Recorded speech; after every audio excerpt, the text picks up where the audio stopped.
Capítulo 2, parte 17. Crítica e autocrítica. Nisso tudo, como saber se a crítica que acaba de ouvir é justa e válida e deve ser levada em conta, ou se o reparo, além de inoportuno, é incompetente? Como distinguir entre o mero estímulo para saber ao menos que está indo razoavelmente bem e o elogio barato que o endeusa? A apreciação de um ou outro médium já experimentado é colaboração amiga, expressão velada do ciúme, a ponta aguda da hostilidade surda ou da rivalidade inconsequente. Por isso, em muitos médiuns iniciantes, já habituados, quase familiarizados com a fenomenologia e, portanto, aceitando-a como resultante de faculdades normais, como se fosse apenas uma ampliação dos sentidos habituais, começam a surgir dúvidas e questionamentos, logo que procuram integrar-se ao grupo, dos quais precisam para afinar a instrumentação mediúnica e começar a trabalhar regularmente com ela. Que o médium possa enganar-se e ser enganado pelos espíritos e até mesmo pelos próprios sentidos de observação, não é difícil se compreender. Que também não deva atribuir aos espíritos qualquer fenômeno para o qual não tenha à mão uma explicação aceitável e certa. Que é preciso estar alerta e vigilante para não se envolver em fantasia, é igualmente pacífico, mas precisa preservar sua identidade e confirmar-se com personalidade naquilo que esteja convicto de estar com a boa doutrina. Para isso, é preciso estudar.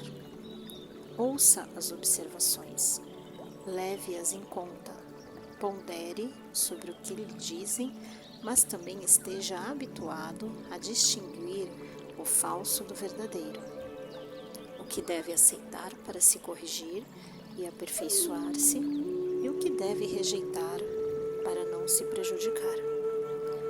Tais atitudes foram as de Regina.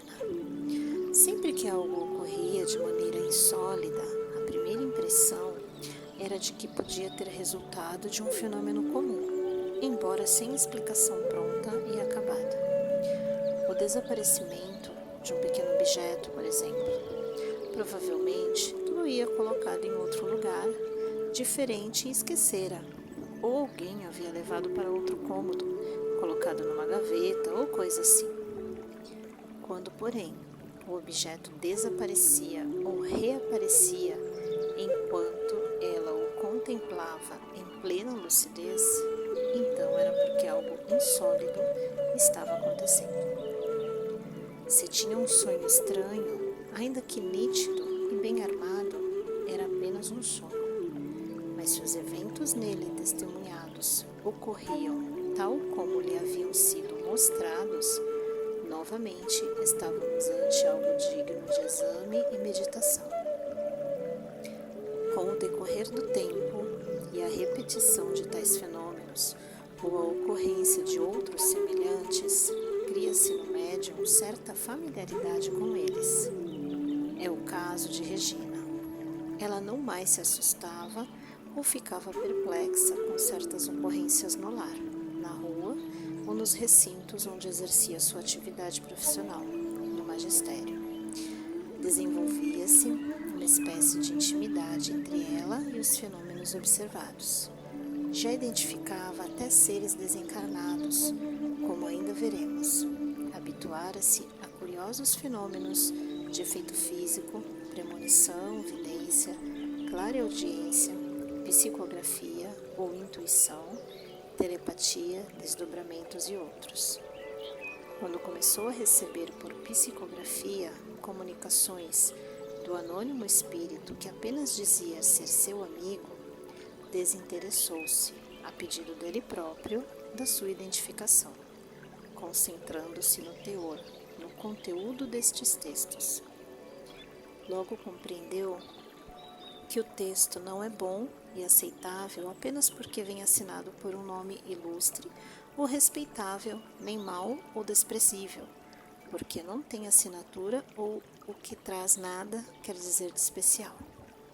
Além do mais, já aprendera a confiar no seu amigo. Não lhe faltaram veementes demonstrações de sabedoria e bom senso e do carinho com os quais examinava seus problemas, ou da sobriedade e firmeza dos seus conselhos. Sentia na sua presença, além disso, aquilo que o médium aprende logo a distinguir e que chama de vibração do espírito, o que equivale a um documento de identidade. Mesmo que alguém se aproxime dela tentando fazer-se passar por ele. Isto, aliás, nunca aconteceu. Ela saberia distinguir o verdadeiro do falso. Além do mais, orava com frequência, pedia assistência e proteção para que pudesse entender e controlar todo o conjunto de fenômenos, para ela, desconhecidos, que ocorriam à sua volta. Queria compreender aquilo, saber que teorias e explicações haviam por trás de tantas experiências curiosas. Desejava saber como cultivar tais faculdades, o que fazer delas, como selecioná-las e discipliná-las. Se numa página psicografada o espírito pusesse uma assinatura, ela sabia perfeitamente que o nome não fora inventado por ela, nem acrescentado por mero palpite. O manifestante, que não desejasse assinar, não o fazia. O que quisesse fazê-lo, identificava-se. Qual o problema? Nunca lhe passara pela cabeça que pudesse receber um soneto de Alta de Souza, no seu estilo, com sua métrica, no ritmo e com as imagens próprias da autora. Tratando de temática elevada, respeitados todos os princípios doutrinários e a pequena peça literária não ser de Alta de Souza. Por quê? Estaria ela falsificando a poesia da grande escritora? Alguém invisível estaria fazendo isso? A troco de quê? E que falsário competente seria ele? Imoralizado? Se divertiam com tudo, é porque desconfiavam de suas faculdades, de sua honestidade pessoal. E aquilo deixava não apenas confusa e desencantada, mas também insegura. Em suma, a crítica era desastrada e inibidora, em vez de ser cautelosa e construtiva. Aquilo marcou-a muito fundo. Com o tempo, a ampliação de sua experiência readquiriu a melhor parte da perdida confiança em si mesma.